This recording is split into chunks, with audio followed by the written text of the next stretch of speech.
এই গুনাহগার বেনামাজির ধর, জাহান্নামের হ্যান্ডকাফ হাতে লাগাইয়া জাহান্নামের দিকে নিয়ে যাও। ও আল্লাহর বান্দারা, সূর্যের গরম সইতে পারি না, জাহান্নামের আগুনের গরম কেমনে সহ্য করবা? কিয়ামতের দিন ভয়ঙ্কর অবস্থা হবে, আমার উম্মতের কি উপায় হবে এই চিন্তায় কান্না করি। ঈসা নবী কাঁদছেন নিজের জন্য, মুসা নবী কাঁদবেন নিজের জন্য, ইব্রাহিম নবী কাঁদবেন নিজের জন্য, উম্মতের কথা মনেই করবেন না। আর আমি আখিরি নবী সিজদায় পড়ে কাঁদবো, একবারও আমার কথা বলবো না। আমি বারবার আমার আল্লাহকে বলবো, আল্লাহ আমার গুনাহগার উম্মতের বাঁচাও, আমার উম্মতের বাঁচাও, একজনও যেন জাহান্নামের আগুনে না যায়। আমার উম্মত যদি জাহান্নামের আগুনে যায়, আমি জান্নাতে যাব না।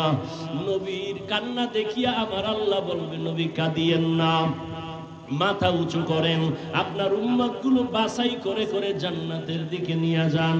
আম্মা জান বলেন, নবীজি ওই কোটি কোটি কোটি মানুষের ভেতরে আপনার উম্মত আপনি চিনবেন কি করে? নবী বলেন, ও আয়েশা, আমার ওই উম্মতেরা যারা দুনিয়ার জমিনে থাকিয়া 5 বেলার নামাজ 5 ওয়াক্ত ওযু বানাইয়া নামাজ আদায় করত, কিয়ামতের ময়দানে ওযুর জায়গাগুলো নূরের আলোতে ঝলমল করতে থাকবে। আমি দেখিয়া দেখিয়া উম্মত ধরে জান্নাতের দিকে নিয়ে যাব। প্রথমে আমি কাউসারের কিনারায় নিয়া আমি নিজে নবী উম্মতের লাইনে দাঁড় করাইয়া আমার হাতে পেয়ালায় আমি নিজে দিয়া দিয়া আমার কলিজার উম্মতের এক পেয়ালা হাউজে কাউসারের পানি পান করাবো। একবার যারা পানি পান করবে কখনো তাদের আর পিপাসা লাগবে না, লাইনে দাঁড়ায় পানি পান করবে, এরপরে জান্নাতের দিকে যাবে। হঠাৎ করে একদল উম্মতের মাঝখানে পর্দা, পেছনে বহু উম্মত। ও ফেরেশতারা আটকাইয়া দিলা কেন? আমার উম্মত এখনো বাকি, কাউসারের পানি তো এখনো দিতে পারি নাই। নবীর জবাবে ওই ফেরেশতারা বলবেন, ও পয়গম্বর, এই উম্মতগুলো আপনার খাঁটি উম্মত না। আপনি দুনিয়া থেকে বিদায়ের পরে এই উম্মতগুলো আপনার আদর্শকে জবাই করেছে, নিজেও নামাজ পড়ে নাই, যারা নামাজ পড়তো তাদেরও পছন্দ করে নাই, নিজেও পর্দা করে নাই, যারা পর্দা করতো তাদেরও পছন্দ করে নাই, নিজেও আপনার আদর্শের দাঁড়িয়ে রাখে নাই, যারা দাড়ি রাখতো তাদেরও পছন্দ করে নাই, নিজেও হালাল ভাবে চলে নাই, হালাল খায় নাই, যারা হালাল ভাবে চলতো হালাল খাইতো তাদেরও পছন্দ করে নাই। এরকম নাই? নিজেও জিকির করে না, অন্যেরা জিকির করে তাও পছন্দ করে না, নিজেও পাগড়ি পরে না, অন্যেরা নবীর আদর্শে পাগড়ি পরে তাও পছন্দ করে না। নবী শুনিয়া আয়েশাকে নবী বলেন, আমি তখন বলবো, সুহকান সুহকা, তোরা ভেগে যা, আমার উম্মত না।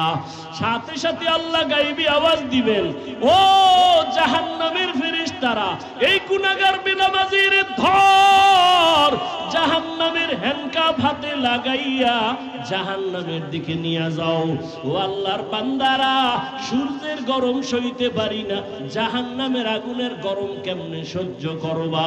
হেদায়েতের মালিক আমার আল্লাহ। আবু জাহাল 13 বছর নবীরে দেখলো, বয়ান শুনলো, কালেমা পড়ে নাই। আর ওমরের মতো বান্দা নবীর গর্দান কাটতে আসিয়া মুসলমান হয়ে গেল। এই জমিনে আবু জাহাল নাই, কিন্তু তার মেজাজওয়ালা কিছু মানুষ আছে, হাজারো বয়ান শুনবে, দিলটা নরম হবে না, চোখে পানি আসবে না, তওবা না করিয়া বিদায় হইয়া রাস্তায় গিয়া দোকানে গিয়া আরো বিরোধিতা করবে। আর একদল ওমরের মেজাজওয়ালা মানুষ গুনাহগার হইয়া প্যান্ডেলে ঢুকার পর হঠাৎ করে মরণের কথা স্মরণ হয়ে গেছে, মায়ের কথা মনে পড়ে গেছে, বাবার কথা মনে আসছে, আমার মা কই, আমার বাবাই কই। যেই মা বাবা রাত্র ভর আমার জন্য কত ঘুম নষ্ট করিয়া কত কষ্ট করেছে। ও যুবক, ওই মা বাবার চোখের পানি আর দোয়া ছাড়া আমি হাফিজুর রহমান এই চেয়ারে বসতে পারি না। ওই মা বাবার চোখের পানি আর দোয়া ছাড়া তুমি টাকার মালিক হতে পারো নাই। ওই মা বাবার দোয়া চোখের পানি ছাড়া পরীক্ষায় ভালো নাম্বার পাও নাই। ওই মা বাবার কথা মনে করিয়া চোখের পানি ছাড়িয়া দাও।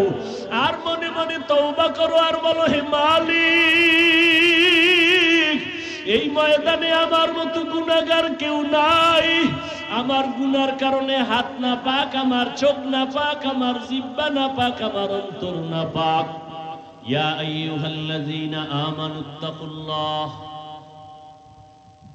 আল্লাহ বলেন, ও মুমিন, তোমরা আল্লাহকে ভয় করো, তাকওয়া অর্জন করো। কোন বেঈমানকে বলেন নাই, শুধু মুমিনকে। আজকে বয়ান যা আয়াত দ্বারা শুধু মুমিনের জন্য, বেঈমানের জন্য না। আকুলু কাওলান সাদীদা, জবানের দ্বারা যা বলবা সত্য সঠিক শালীন ভাষায় বলো।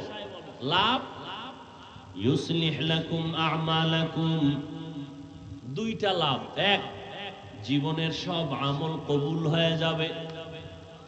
ওয়া ইয়াগফির লাকুম যুনুবাকুম, দ্বিতীয় পুরস্কার, তোমার জীবনের সব গুনাহ মাফ হয়ে যাবে।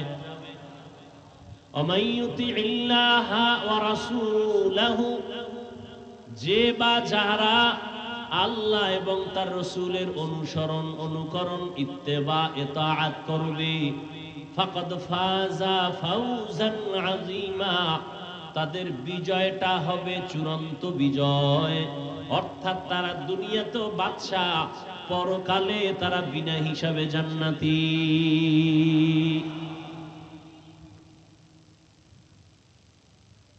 এবার আসেন হাদিস।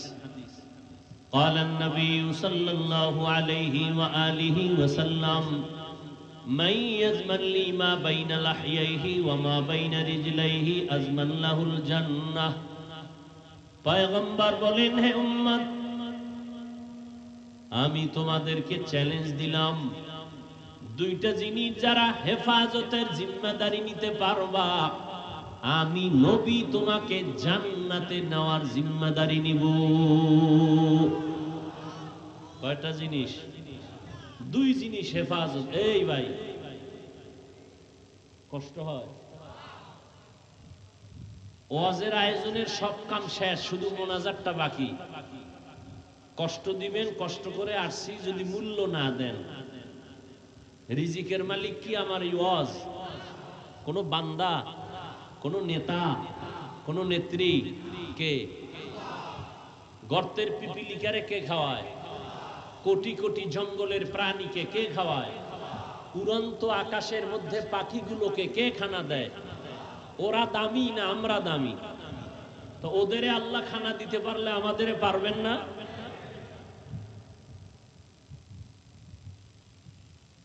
কষ্ট দিবেন, আস্তে হাত দুইটা উঁচু করে আলহামদুলিল্লাহ বলে বিদায় হয়ে যাবে। হাত উঁচা করলে আর নিচে নামবে না, শেষ। আজকের জন্য বয়ান শেষ। নিজের কপালও পুড়বেন না, অন্যেরও ক্ষতি করবেন না। ভালো হইতে বহু সময় লাগে, কপাল ফুটতে 1 সেকেন্ড লাগে না।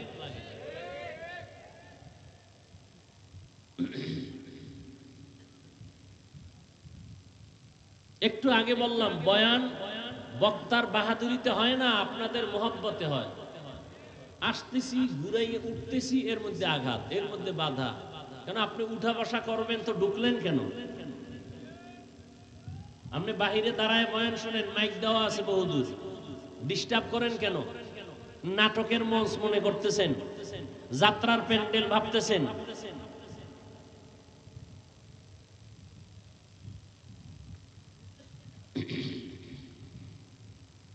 রহমতের নবী বলেন, দুইটা জিনিস হেফাজতের জিম্মাদারি যদি নাও, আমি নবী তোমাকে জান্নাতে নেওয়ার জিম্মাদারি নিব। এক, দুই ঠোঁটের মাঝে জিহ্বার হেফাজত করো। দ্বিতীয়, লজ্জাস্থানের হেফাজত করো। এই দুইটা যদি হেফাজত করতে পারো, আমি নবী ওয়াদা দিলাম, চ্যালেঞ্জ দিলাম, তোমাকে জান্নাতে নেওয়ার জিম্মাদারি নিলাম।